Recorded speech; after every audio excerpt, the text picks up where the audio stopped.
তো বন্ধুরা এখন বাজে রাত ওই 8:30 মতো। এখন যাচ্ছি পাকুমকে নিয়ে ডাক্তারের কাছে। তো এই যে দেখো পাকুম এখানে রেডি হয়ে শুয়ে আছে, ওকে খাইয়ে দিয়েছি আর আমিও রেডি হয়ে নিয়েছি। তো তোমরা দেখে ভাবছো যে এটা কি কি ঝুলছে, এটা হচ্ছে এই যে একটা ব্যাগ, এর মধ্যে ওই হাগিস, একটা কাপড়, একটা জামা নিয়েছি। বাচ্চা তো বলা যায় না, বাচ্চার জন্য সবসময় এগুলো নিয়ে যেতে হয়। যাবো আর চলে আসবো, কিন্তু তবুও হাতে সম্বল নিয়ে যেতে হয়। সব থেকে বড় কথা হচ্ছে পাকুম 2 দিন হয়ে গেল পটি করেনি। খুবই টেনশান হচ্ছে, জানোই তো, তোমরা যারা বাচ্চার মায়েরা আছো অবশ্যই বুঝতে পারবে এটা কতটা বড় টেনশান যে বাচ্চার পটি হচ্ছে না। ডাক্তারকে কি জিজ্ঞেস করবো, জানি এটা এই বয়সে স্বাভাবিক।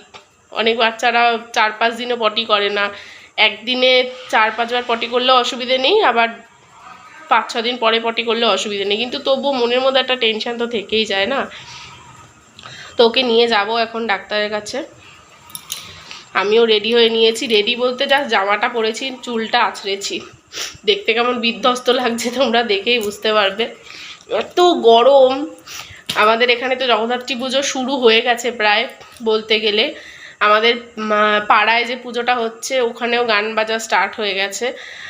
আর এবার বোধহয় আর ঘোরা টোরা হবে না আমাদের। যাই হোক, পাকুম ছোট, ঠিক আছে, একটা বছর না দেখলে কোনো অসুবিধে নেই, সামনের বছর দেখবো। আর ঘোরার থেকেও মেন কথা হচ্ছে আমাদের এখানে যে বিসর্জনটা হয়, সাঙের বিসর্জন, তোমরা জানো কৃষ্ণনগরের বিখ্যাত।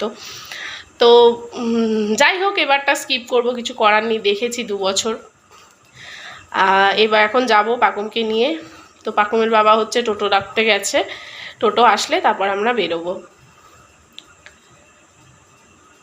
ছেলে মানে সন্তানদের শরীর যদি ভালো থাকে না তাহলে সব কিছু ভালো লাগে, ওদের শরীর যদি খারাপ থাকে একটু কোনো অসুবিধা হলেই কিন্তু ভালো লাগে না।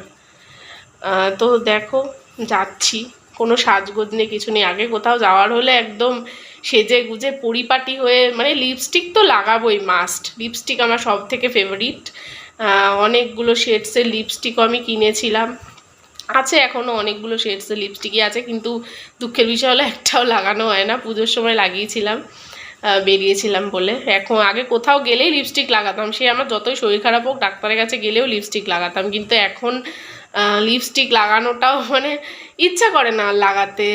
যে ঠিক আছে ওকে নিয়ে যাচ্ছি, আগে ডাক্তারের কাছে নিয়ে যাচ্ছি, এখন আবার লিপস্টিক লাগাবো। যাই হোক, হয়তো একদিন সাজতে পারবো, সব কিছুই ঠিক মানে ঠিক হয়ে যাবে, কিন্তু এই যে টাইমটা ফেস করছি এখন, ও একদিন বড় হয়ে যাবে, ও একদিন নিজের পায়ে দাঁড়াতে শিখবে, বড় হয়ে যাবে, নিজের মতো করে নিজের জীবনে ব্যস্ত হয়ে যাবে, কিন্তু এই টাইমটা আর হয়তো ফিরে পাবো না। খুব রাগ হয় মাঝে মাঝে যখন কান্না করে অকারণে। মাঝে মাঝে মানে কি বলবো, এত ছোট বাচ্চা, জানিও কিছু বলতে পারে না, তাও মানে চিৎকার করে ফেলি। কি করব, সারাদিন কাজবাজের পর আর মানে শরীরে আর দেয় না, বিশেষ করে রাত্রেবেলা যখন ও জ্বালায়, মানে জ্বালায় বলতে কি, ওরা জ্বালানো আর কি, ওদের মানে এই খাওয়ালাম ঢেকু তোলানোর জন্য কান্না করছে, আবার ঘুমাচ্ছে না, ঘুম পাচ্ছে, মানে কি যে হচ্ছে বোঝা যাচ্ছে না। ওই দেখো এখন আবার কেঁদে উঠছে ঘুমের ঘরে।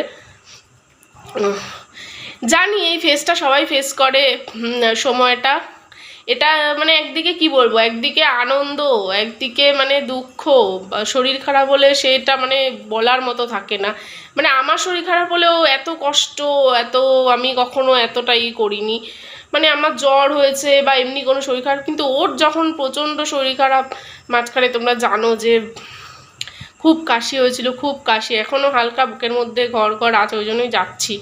মানে সে কি যে কষ্ট, মানে ও তো কাশতেও পাচ্ছে না, তুলতেও পারছে না কফটা, মানে ভীষণ কষ্ট। এখন মানে মনে হয় যে ওর শরীর খারাপগুলো যদি আমাকে দিয়ে দিত, ওকে সুস্থ রাখতো, কিন্তু সেটা তো হয় না, বাচ্চাদের তো ঠান্ডা লাগবে। আর আমি ভাবছি আমার ছেলেরই শুধু ঠান্ডা লেগেছে, প্রতিটা বাচ্চার একই অবস্থা এই সিজন চেঞ্জে। আর তোমরা ভাবতে পারছো এখন অক্টোবরের শেষ, এটা আগে দুর্গাপুজোর সময় ঠান্ডা পড়ে যেত, কালী পুজোতে রীতিমতো সোয়েটার চাদর পরতে হতো, আমাদের ছোটোবেলার কথা বলছি। এখন মানে এতটাই গরম, সে মানে বলার মতো না, ভীষণ গরম, ভীষণ গরম, মানে টেকা যাচ্ছে না জাস্ট গরমে।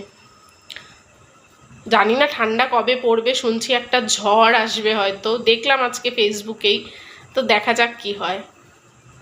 কবে ঠান্ডা পড়ে এটাই দেখা যাক। ঠান্ডা একবারে পড়ে গেলে মানুষের আর কোনো অসুবিধা হবে না, কিন্তু এই যে ঠান্ডা গরম সিজন চেঞ্জের ওয়েদার, এটা কিন্তু বেশিরভাগের শরীর খারাপ। আমি, আমার বর, মানে পাকুমের বাবার কথা বলছি, ও সবাই আমরা ভুগেছি, মানে এখনও ভুগছি, ঠান্ডা এখনও পুরোপুরি সারেনি।